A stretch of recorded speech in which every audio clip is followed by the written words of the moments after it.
I'm going to open my parcel, and this I got this from TikTok, guys, from Momo Select Bag.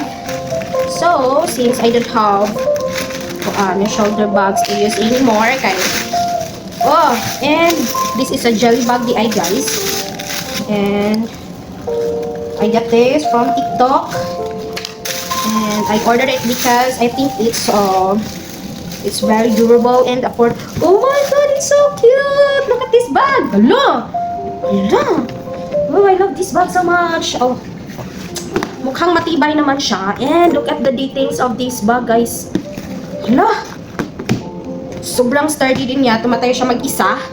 And ganito yung sa paahan niya. Ay, sa puwitan. Sa paahan. Oh my god. And may sling siya. And ito yung nasa loob niya. This is what it looks like inside the bag. So, I'm gonna show you what it looks like when worn. Okay. So, this is so nice. Hello, ang cute. And matibay siya. So, what I like is jelly bag, guys, is because pag umuulan, siguradong hindi nababasa yung gamit nyo, guys. Okay. So, ito yung strap ng ano niya.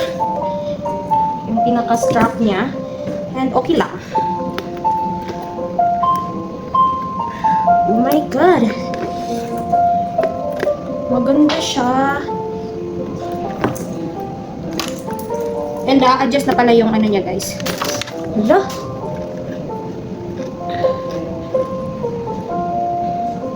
So, pwede siyang kuan.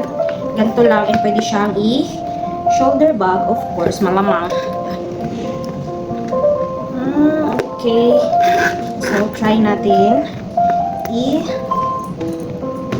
Adjust ko muna yung ano niya. So, belt type yung ano niya, guys.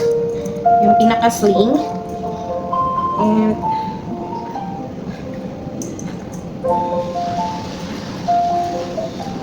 oh, ay, nice din siya.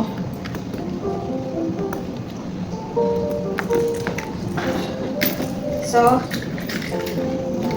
ingani siya pag suot. Oh, nice. So, mataas lang unti kasi yung height ko is 4'11 lang. So, ganyan siya. And then, pag naka-shoulder, ganyan siya. Eh, meron akong bag.